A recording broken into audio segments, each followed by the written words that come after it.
Hello and welcome back. I am Elizabeth and this is Time Scholar, and I'm very happy to have you here yet again today.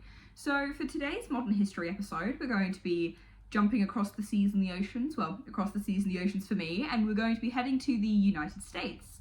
So today I'm going to be discussing something that is both historical and also a bit true crimey. I'm going to be discussing the infamous crimes of Bonnie and Clyde.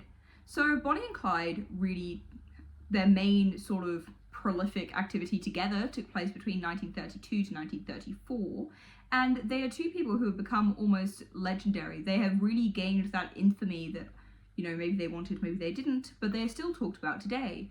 There are films such as the 1967 film titled Bonnie and Clyde, or the 2019 film titled The Highwaymen, and considering they were committing their crimes in the 1930s, it is pretty impressive that they are gaining traction still today up until the 21st century. So, considering they were also committing their crimes during the Great Depression, which is something I will talk a little bit about, which I do think had an impact on their crimes as well, it is a lot really to discuss, and there is a lot to Bonnie and Clyde outside of just sort of the infamous couple that we think we all know. So if that sounds like something that will interest you, sit back, relax, grab a cup of tea, coffee, or whatever beverage you prefer, or honestly for this one, maybe an entire meal, because I can tell you for free, this is going to be a long one. And yeah, let's go. So who was Bonnie? Bonnie Elizabeth Parker was born on the 1st of October in 1910 in Rowena, Texas, to her parents Charles and Emma Parker. She grew up alongside two siblings, an older brother named Hubert, who also went by Buster, and a younger sister called Billy. She did also have another brother called Coley, but he unfortunately passed the same year he was born in 1905 due to what is believed to be sudden infant death syndrome, infant death in the crib. So her mother Emma worked as a seamstress, and she was originally from West Dallas, and Bonnie herself was actually born into quite a poor family, which was only made worse by her father's passing in 1914. Charles was originally a bricklayer, so he was not bringing a huge amount of money into the family, but that loss of even a small amount of income did hit the family quite hard. And despite this hardship that actually greeted Bonnie, throughout all of her early life, it didn't stop her from gaining an interest in the arts, and Bonnie actually dreamed to be an actress in her youth, and it's said that she was also somebody who was quite partial to attention. So after the death of her father, when Bonnie was 4 years old, her mother Emma moved the entire family to Cement City, still in Texas, to live with her parents. Not much else is known about her childhood between now and just 6 days before her 16th birthday. And this is because this is when Bonnie entered her first and only marriage to Roy Thornton. So Bonnie met the man that would become her future husband, Roy, in high school. And the pair married in 1926 after having dropped out of high school and only 6 days before Bonnie's 16th birthday. And despite the whole whirlwind romance, first love, the marriage was not the greatest at all. Maybe because they were both children. But Roy was also consistently absent, and he had quite a few brushes with the law as well, and the pair never actually divorced, but they did stop communicating after 1929. But interestingly, it is said that Bonnie Parker was wearing her ring that she wore when she was married to Thornton when she passed away. So it is really up for debate as to whether she ever sort of took it off for any reason at all, because, they technically were still married despite her later relationship with Clyde Barrow. So Roy Thornton himself also landed himself in prison. In 1933, he was sentenced to 5 years for robbery, so 4 years after his last communication with Bonnie, but he was actually killed whilst trying to escape the prison that he was sentenced in Eastham State Prison in 1937. So after her separation from Roy Thornton, Bonnie moved back in with her mother and worked as a waitress at Marco's Cafe in East Dallas, and it said that she was actually really good at her job. She got on well with customers, she was making good money, good tips, but the restaurant did eventually close. And this did leave Bonnie yet again jobless, unemployed, a bit poverty-stricken, and also just generically bored. And interestingly, actually, I wasn't sure where to slot this in, but I thought here might be a good place for it. One of her regular customers was a postal worker called Ted Hinton, who actually later joined the Dallas County Sheriff's Department and actually was part of the team that worked to put an end to Bonnie and Clyde's criminal escapades. So Bonnie Parker really did seem aimless after losing her job in January of 1929, which ultimately, I think, the boredom and the unemployment and also just the lack of funds were three big things that really led her to starting her life of crime in January of 1930. But you can't have Bonnie without Clyde. So who was Clyde? Clyde Chestnut Barrow was born in 1909 into a poor farming family in Tellico, Texas. He was one of 7 children and he was the 5th one born. God bless his mother. And he was born to his parents Henry Basil Barrow and Kumi Talitha Walker. And despite their financial status, it is said that the family was actually quite close-knit. The family later moved from Tellico to Dallas in the 1920s after their farm failed due to drought. And this was actually part of a wider migration pattern that was happening at the time from sort of rural outland areas into the sort of urban cities. And the Barrow family moved to West Dallas, and when they did so, they actually lived beneath the wagon that they had brought with them until the family managed to sort of scrape and earn enough money together in order to buy a tent for the family to live in. So Clyde attended school almost all the way through, only leaving when he was 16, and similar to Bonnie, he had an affinity for the arts. He learned to play the guitar and the saxophone when he was younger. He really sort of had a musical ear. And Clyde's life of crime started far before Bonnie's. It started when he was quite young, with the help of one of his older brothers. And it started with petty crimes, sort of thieving, and then led to stealing cars, and even more sort of horrific, violent crime, which I will later discuss. And Clyde was actually first arrested in late 1926 at the age of only 17 when he failed to return a rental car. And the second time he was arrested was with his older brother Buck for the possession of stolen turkeys, which I thought was really interesting because I find turkeys scary. But anyway, things seemed to cool down actually a bit for Clyde during 1927 to 1929. He actually held down quite a few legitimate jobs. Alongside his legitimate jobs, he was still committing life of crime. He was cracking safes, robbing stores, and he still continued to steal cars. Apparently this man loved to steal a car. And by late 1929, and only 20 years old, Clyde was already a fugitive and wanted by authorities for several robberies. And after having met Bonnie in what is believed to be 1930, he was arrested by the Dallas County Sheriff and convicted of auto theft. He actually later escaped the McLennan County Jail in Waco, Texas, and was actually on the run for a week. He escaped on the 11th of March 1930 and was later recaptured on the 18th of March. And this was actually done with the help of a gun that Bonnie Parker had helped smuggle into the prison for him. When he was recaptured, he was sent to Huntsville State Prison in April of 1930, and then in September of that same year, he was moved and transported to Easton Prison Farm, and at this point, he was 21 years old. Awfully, Clyde was actually sexually assaulted in this prison, and this incident led him to actually committing his first murder, where he attacked and killed his assaulter with a pipe. However, another inmate who was already serving a life sentence claimed responsibility for this murder, so Clyde was never sort of found out at this time for having committed it. And in 1932, Clyde also had 2 of his toes amputated, either by another inmate or by himself, and this was in order to sort of not have to do really hard labour in the fields. That was quite common, because Easton Prison really had a reputation for being very harsh to its inmates as well. And this amputation of his 2 toes actually led him to walk with a limp for the rest of his life, and actually had a lot of knock-on effects for Clyde, because he was nowhere near as fast as he used to be. So it made it difficult for him to outrun the police and, also commit a lot of these crimes that he had previously committed. Although he did still commit them, it didn't stop him from committing them, it just made it a bit harder. This same year, without his knowledge, his mother had actually successfully petitioned for his release from prison, and he was actually set free only 6 days after this toe amputation. So he was paroled from Easton on the 2nd of February in 1932, but his life of crime did not stop. Now having met Bonnie and still alongside his brothers, and also later on the Barrow gang, which I will discuss, Clyde continued to commit crimes all the way up until 1934. So how did they meet? Considering Clyde seems to be spending a lot of his time in and out of prison at this point, and Bonnie was working as a waitress, it does seem interesting as to how their paths might cross. Clyde had a life of crime prior to meeting Bonnie, and she didn't. There are many different versions as to how they did actually meet, but one seems far more likely than other theories kind of put together.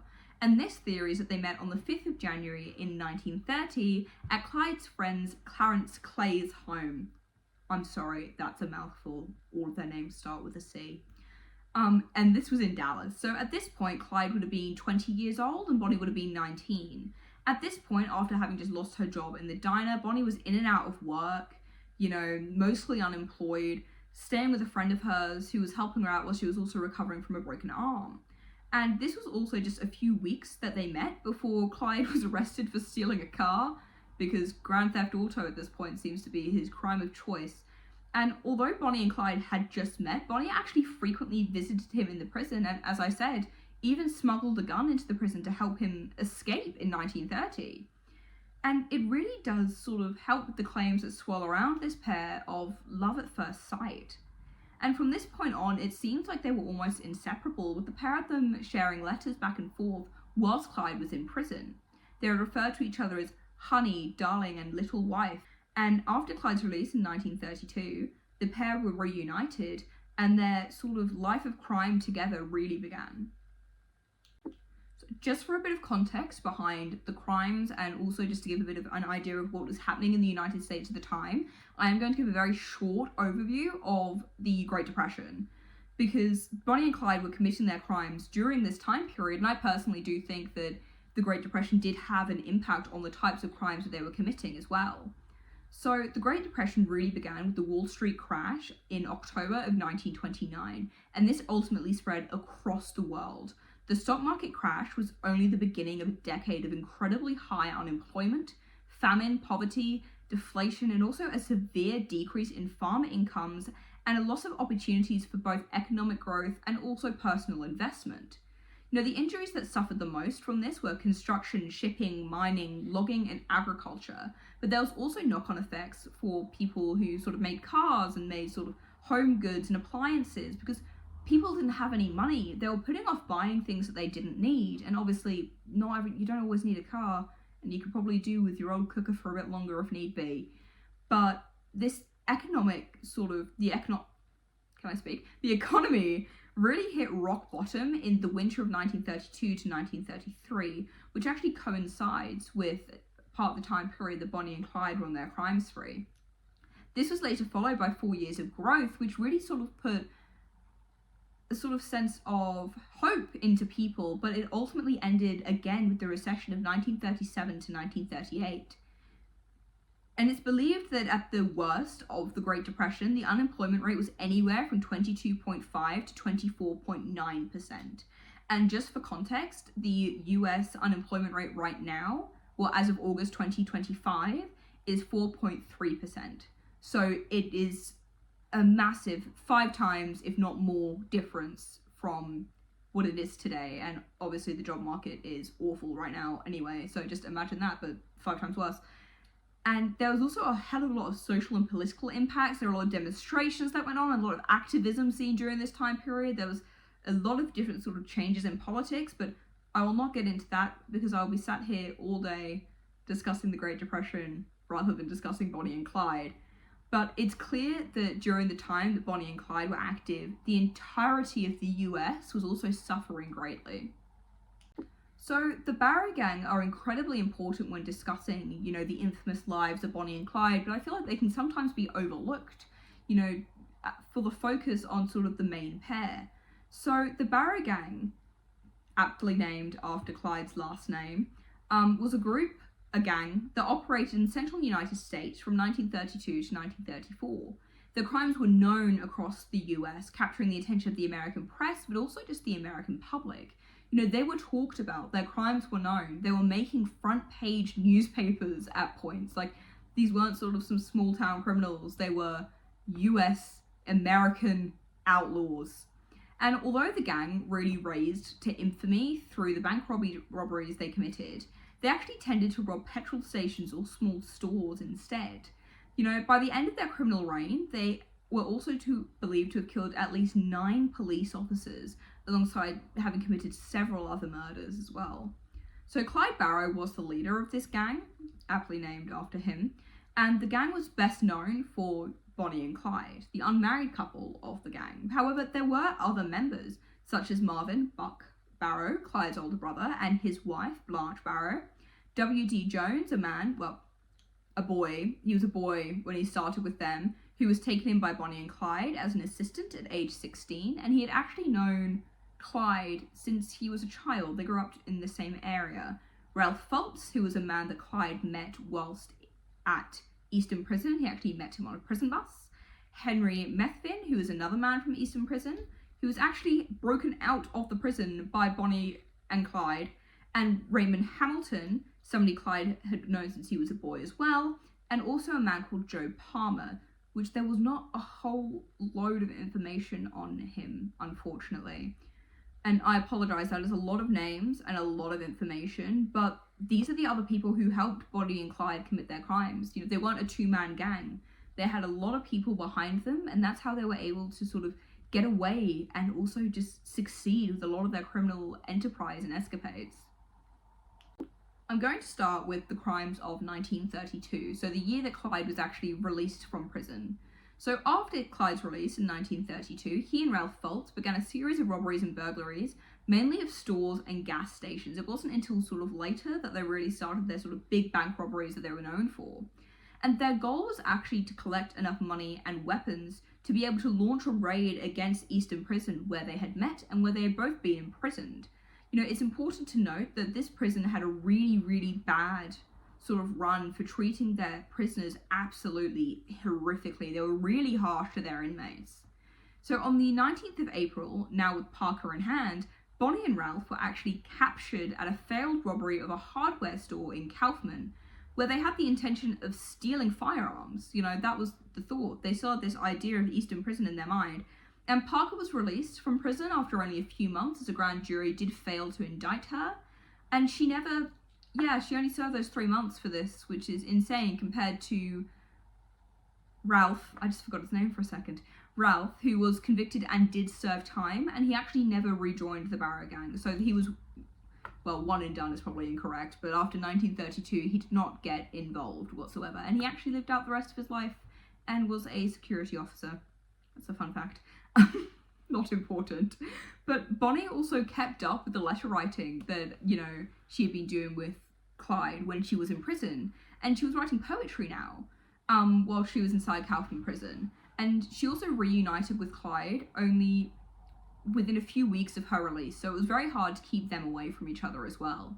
So on the 30th of April, whilst Bonnie was still imprisoned, Clyde was the getaway driver of a robbery in Hillsborough, where the store owner, who was a man by the name of J.N. Butcher, was actually shot and killed. And interestingly, his wife actually, pointed out Clyde Barrow in a police lineup and said that he was one of the shooters, although Clyde never actually got out of the car. So this was another murder attributed to Clyde, although not at his hands. So on the 5th of August this same year, we're still in 1932, they really started running and didn't stop.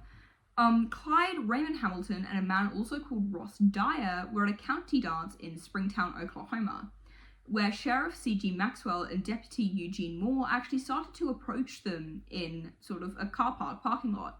And Clyde and Raymond immediately opened fire. And they were they were drinking moonshine, so they were probably also a bit jolly at this point. And they killed Moore and critically wounded Maxwell as well. And Moore was actually the first police officer that the Barrow gang killed. A few months after this, it is also alleged, big emphasis on alleged, that this trio also killed Howard Hall at his store during a robbery in Sherman, Texas. However, quite a few historians do kind of dispute this fact and think it's going to be unlikely. And honestly, this group did enough crime with adding another senseless murder to their list. I'm going to be honest. So it was on Christmas Eve of 1932 that W.D. Jones actually joined the gang, leaving that same night with Bonnie and Clyde. So he went up and saw them. He was 16 at the time, and Clyde at this point was in between assistants.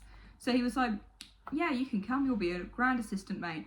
And yeah, he just went away with them on Christmas Eve. And it wasn't long until he started committing crime too, because on Christmas Day of 1932, W.D. Jones and Clyde actually murdered a man named Doyle Johnson while stealing his car in Temple, Texas. And unfortunately, this was nowhere near the last robbery or murder for the gang either. And their crimes didn't stop either. They still continued, with their first crime of 1933 only being on the 6th of January. So the new year didn't stop them. If anything, they seemed to be ramping up. So on the 6th of January 1933, Bonnie, Clyde and W.D. Jones actually killed a Tarrant County deputy, Malcolm Davis, after the trio actually ended up walking into a police trap that wasn't even meant for them. They were just in the wrong place at the wrong time, as was Malcolm Davis. This meant that the gang had now murdered 5 people since April of 1932, which is just yeah. So on the 22nd of March 1933, Clyde's brother Buck was actually granted a full pardon. He had been in prison, and he was released from prison. Yeah, Clyde was not the only Barrow brother who was heavily involved in criminal enterprise and, brushes with the law and getting into prison. And once he was free, Buck, he and his wife Blanche, Bonnie, Clyde, and W.D. Jones actually set up a temporary hideout at 334712 Oak Ridge Drive in Joplin, Missouri.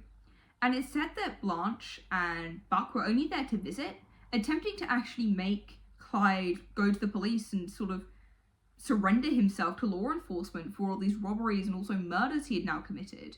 But this clearly did not happen, as we know. He continued his crimes into 1934. And instead, the group actually were known for having loud, drunken card games late into the night in what was a very quiet town and area. And this actually led to a lot of neighbours getting rather irritated, rightly so.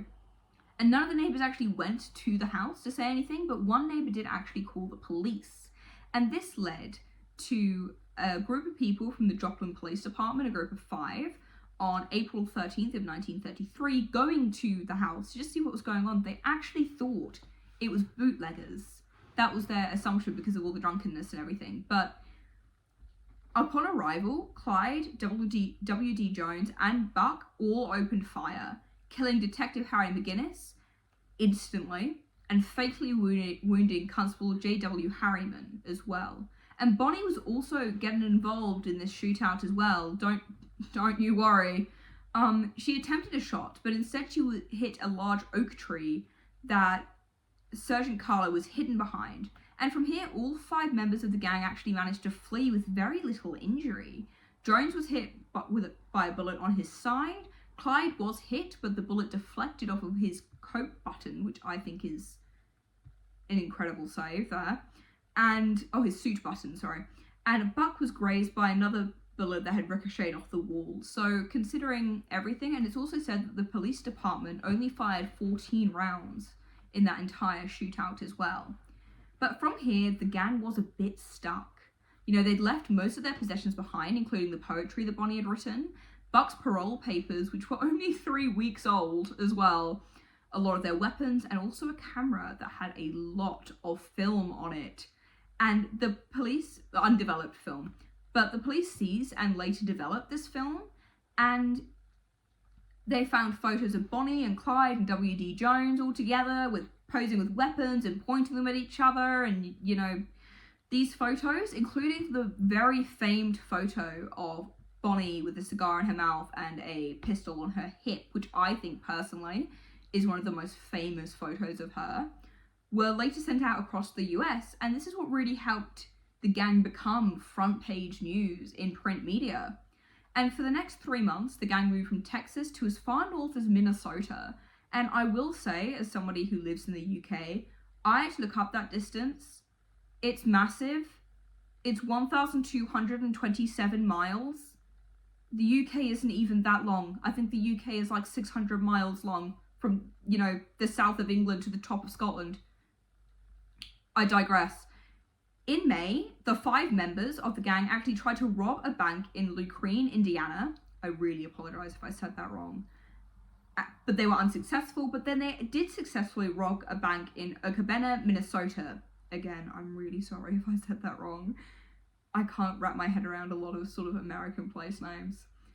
And they actually also kidnapped Dillard Darby and Sophia Stone at Ruston, Louisiana, whilst attempting to steal a car. Although the gang actually did normally release their hostages, they did do it quite far from home, but sometimes they did offer them money to help them get back, so I guess not all bad. I would like to clarify I was being sarcastic. They were not good. So in July 1933, the gang really came together again, but by this point their luck was really starting to run out, which isn't unsurprising if you think about the amount of crimes they had currently gotten away with and the amount of times they'd also managed to get away from police as well. They had been wounded, their movements were far more restricted, and law enforcement were beginning to coordinate a lot more seriously against them because it was clear now this gang was a real threat. So on the 18th of July of 1933, Clyde was driving through Wellington, Texas with Bonnie, W.D. Jones, Blanche, and Buck Barrow. And as they crossed a bridge, Clyde actually missed a construction sign and flipped the car into a ravine.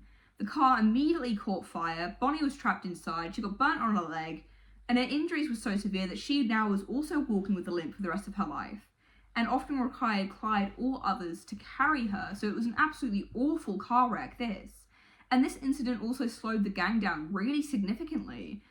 Bonnie was unable to move quickly, and their escapes from crime scenes were becoming riskier. So with sort of the mix of law enforcement getting involved and also just all of these outward forces, Clyde wasn't as fast anymore after he had his toes amputated. Bonnie was now not fast at all, really, after being, burnt in a car. It seemed that time was really running out for, the crime spree that this group were on. So the group then went to Plate City, Missouri. But this is where people really started to get a bit suspicious. Despite Bonnie's condition, the gang did regroup together, and in late July of 1933, they rented 2 tourist cabins in Plate, Missouri. But the owners very quickly became suspicious of what was going on. Bonnie was in a horrific way, and they weren't taking her to a hospital or, trying to find her any medical help. Instead, they were just requesting supplies like bandages and gauze and, things like that, which really started to raise red flags for the people who owned these cabins. And they later called the police, and the local sheriff, Holt Coffey, very quickly, organised a sort of posse of people to come and work out what was going on. And on the morning of July 20th, Coffey and his officers moved in. The Barrow gang, however, did actually notice them in time, and Clyde and Buck opened fire, leading to a very fierce shootout, just in these tourist cabins as well. But the gang managed to escape once again. It did seem that they had a very slim line of, luck, and they were really riding it to its breaking point at this point. But Buck at this point was gravely wounded with a bullet wound to the head, and Blanche was nearly blinded by shards of glass. The escape was incredibly narrow this time, and the desperation was mounting. And at this point in time as well, the national press had really transformed Bonnie and Clyde into something that was larger than life. They weren't just 2 American outlaws, but they were more than that. Their exploits were being heavily sensationalized by the press, and they were being portrayed as like glamorous lovers on the run as well. And the photographs that were discovered back in Joplin, as I said, especially, the famous photo of Bonnie with the scar and the pistol, were across front pages, and they were seen as icons of rebellion now. They were really sort of amped up by the print media to something that I arguably think was far bigger than what they were, especially if you look into the crimes and what they were actually doing. It is important to note, though, that while some ordinary Americans who were struggling in the Great Depression did view them as sort of folk heroes who sort of thumbed their noses at banks and authority, was sort of almost Robin Hood-esque, stealing from the rich to give back to themselves, the poor, that kind of thing. Others didn't see them as that whatsoever. They saw them as violent criminals. They saw them as a violent criminal gang whose actions were leaving behind a trail of grief, destruction, death as well, because obviously every time that they committed a murder, that was going to have serious knock-on effects for the entire community, their families, everything.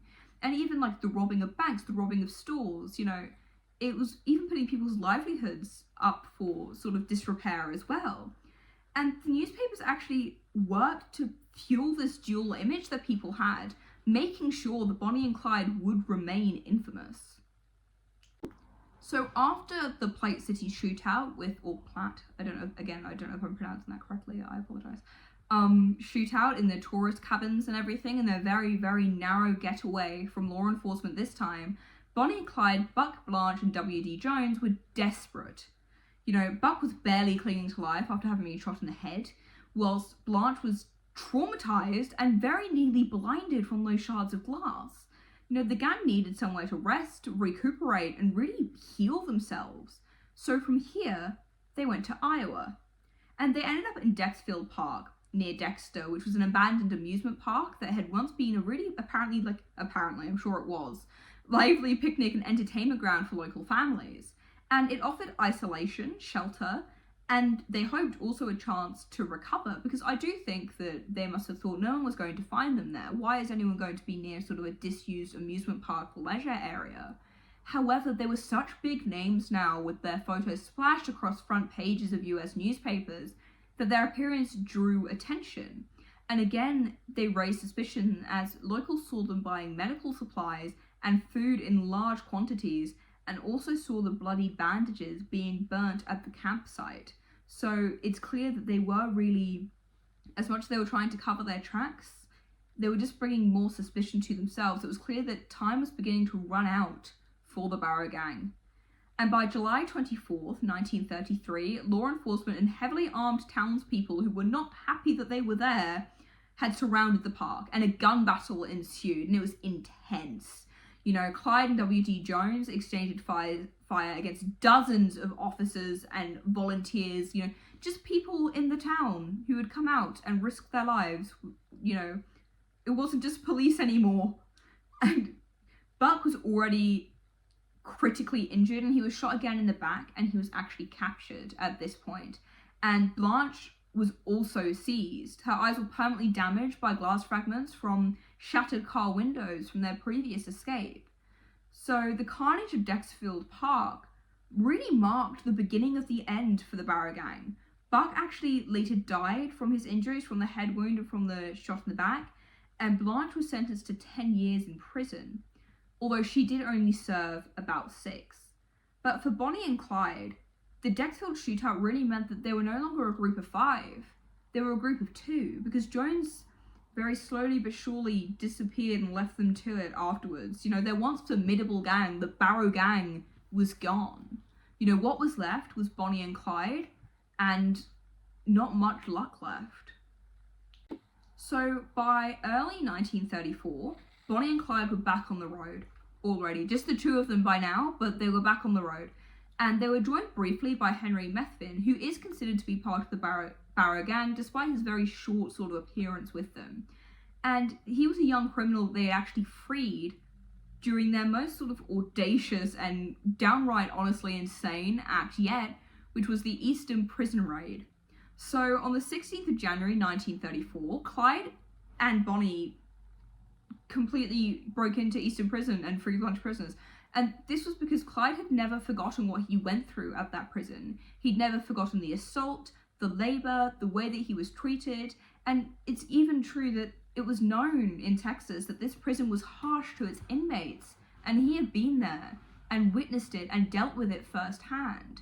So for him, breaking open this prison and freeing the inmates was not only just an act of revenge, but also an act of justice, both for himself, but also for the prisoners who were currently, imprisoned there. So with the help of Bonnie and others, they actually stormed the prison farm, releasing several inmates. And during the escape, Guard Major Joe Cronson was actually fatally shot by Joe Palmer, who was the last member of the Barrow gang, who is the person we unfortunately do not know too much about. So the prison system was completely humiliated and demanded retribution. What do you mean that a man who recently previously been imprisoned within those gates could also go in and break out a bunch of prisoners, almost single-handedly, with a very small group around him? They were absolutely appalled. It also didn't do great for the reputation of Eastern Prison, because it was known to be this harsh place, but now it was known as the prison that people broke out of as well.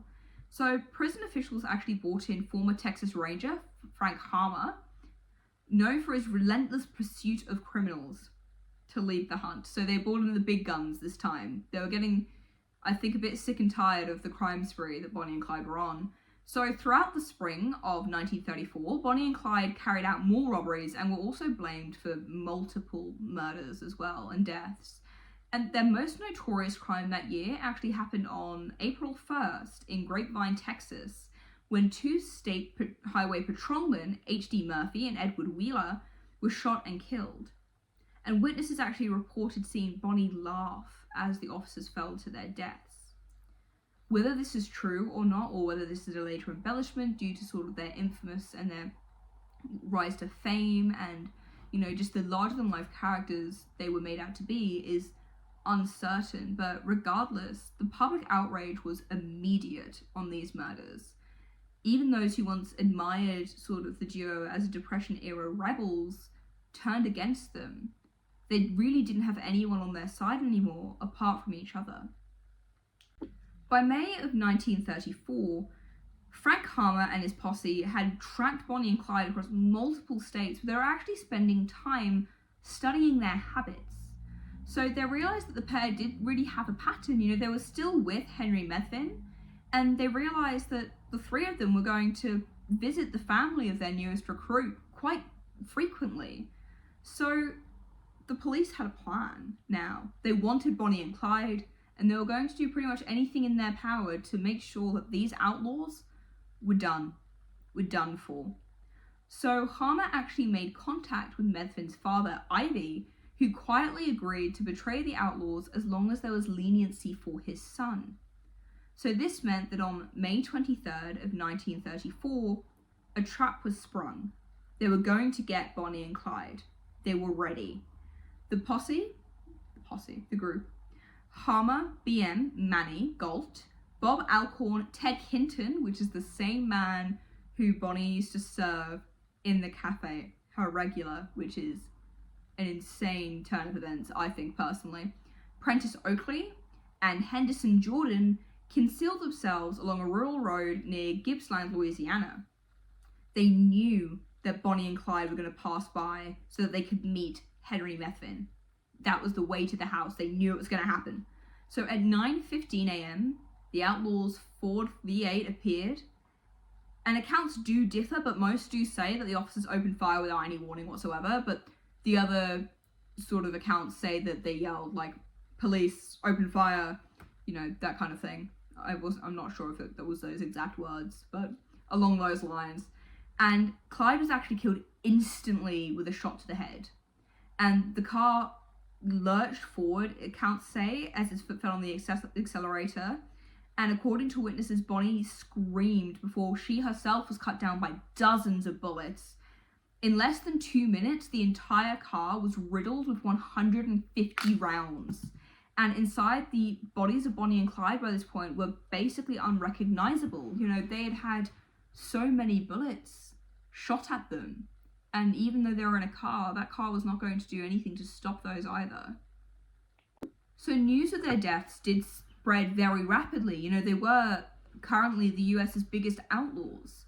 So it was kind of natural that it started to be known and picked up upon that they had died pretty swiftly. Crowds swarmed the scene where they had passed, with some attempting to take some pretty awful souvenirs. You know, they wanted locks of Bonnie's hair, and they wanted pieces of Clyde's clothing and shell cases, and oh my god. And, you know, the police officers really struggled to control this mob, you know, because Bonnie and Clyde were infamous at this point. They're a celebrity in their own right. And the bodies were actually put on display,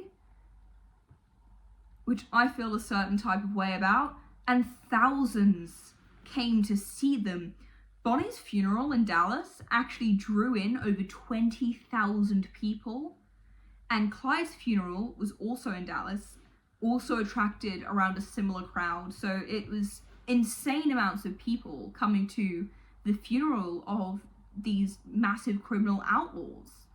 And Bonnie was buried in Crown Hill Memorial Park, whilst Clyde was laid to rest at Western Heights Cemetery beside his brother Buck. as we've said previously, he died due to a shot to the head and a shot to the back. Although Bonnie had wanted to be buried next to Clyde, due to the love that she felt for the man, her mother actually refused because she was unwilling to let her daughter lay beside the man that she blamed for her fate.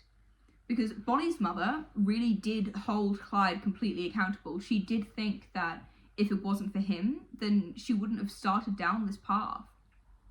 And the violent deaths of Bonnie and Clyde really shocked a nation, but they also marked a really symbolic turning point. There was a gang era was really winding down at this point, and also 1934 was really the beginning of sort of the 4 good years before the recession of 1937 as well. So things were looking up in the United States, at this point, because obviously people don't have crystal balls and didn't know it was going to go badly again. But the heavily armed law enforcement really also was showing that they could outmatch even the most elusive criminals. Bonnie and Clyde had been on a spree for years, and Clyde himself had been committing crimes since his youth. He was a well-known crimer, for lack of a better term. That was a bad choice of word.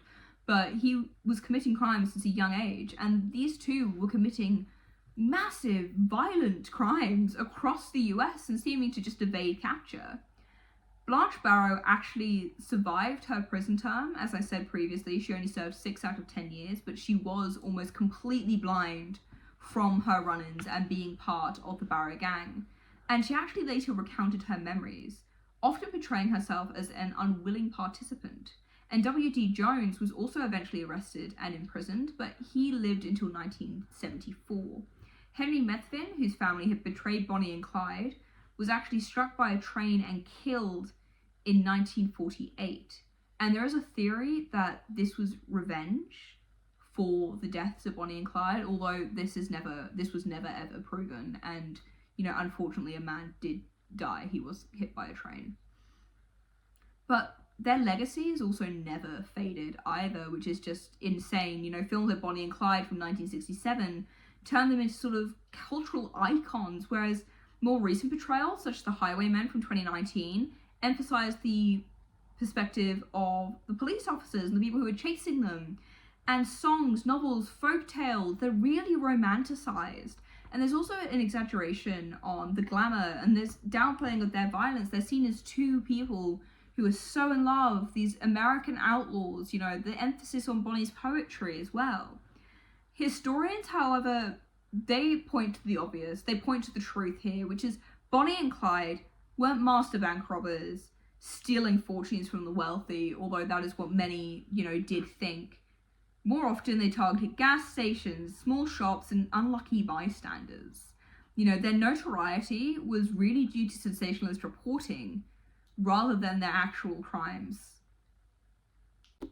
And amid sort of the history and the myth and legend of Bonnie and Clyde, it's really important to shine a light and remember their victims. At least 9 officers lost their lives at the hands of the Barrow gang, with several other civilians. Families were shattered, children grew up without fathers, without mothers. So much happened, which was just completely sort of forgotten about. Bonnie and Clyde killed 12 people during their 2 years of criminal activity from February 1932 to May 1934.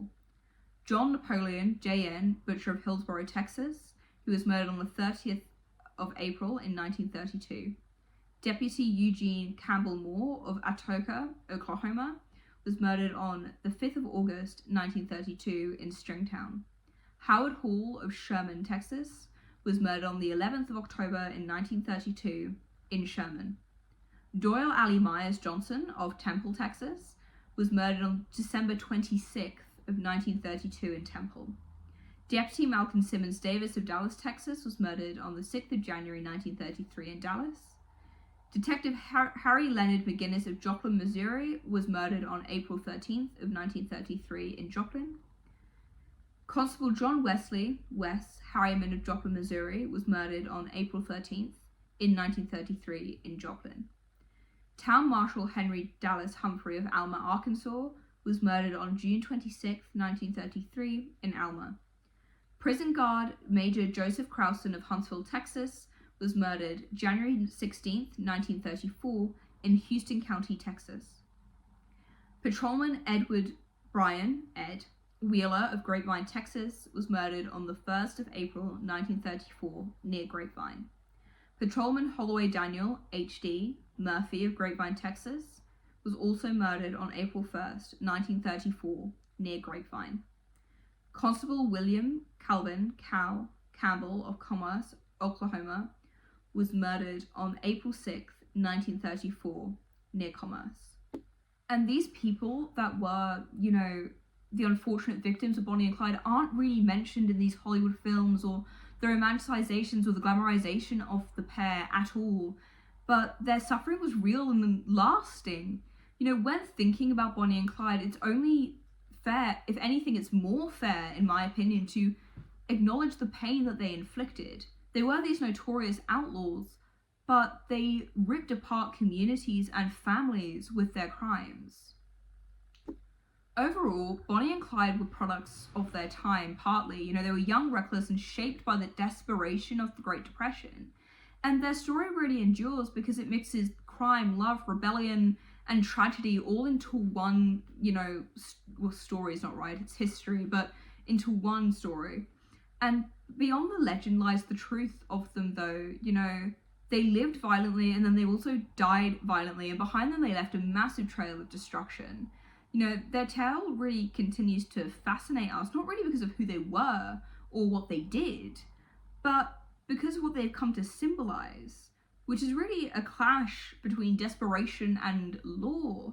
And especially since they came, this is a personal thought, but I think especially since they came out of the Great Depression as well, it's clear that there was really something that people could grasp onto there, because everyone was desperate. Unemployment was at an all-time high, and these were, these infamous convicts who were really seeming to put it to the man, for lack of a better term. But overall, they were committing horrific crimes, and they ripped apart many families, and they left others, in complete disrepair. Even things like Clyde's own brother died, and his wife was left half blind. It's insane. And the story of Bonnie and Clyde is one that I feel is personally far too romanticized, and it is something that we do really need to sort of look at for the history of it as well. There is a lot of the implications of the Great Depression and everything that was going on in the States at the time, which I do think really played into why the crimes did happen and why they committed the types of crimes that they did. But overall, I hope you guys did enjoy this sort of deep dive into the history of Bonnie and Clyde. I did sort of skim over some of the more violent parts of their history, as I might get flagged. But if you enjoyed this episode, please make sure to like, subscribe, and leave a little comment down below. It really does help me out. And yeah, if you guys have anything that you would like covered, do let me know. I have got a bit of an ongoing list of modern history, I just lost my train of thought again. Modern history suggestions. But if anyone's got anything ancient history related, do let me know, because I've not yet had a request for that yet. So yeah, but I hope you guys enjoyed, and I'll see you next time.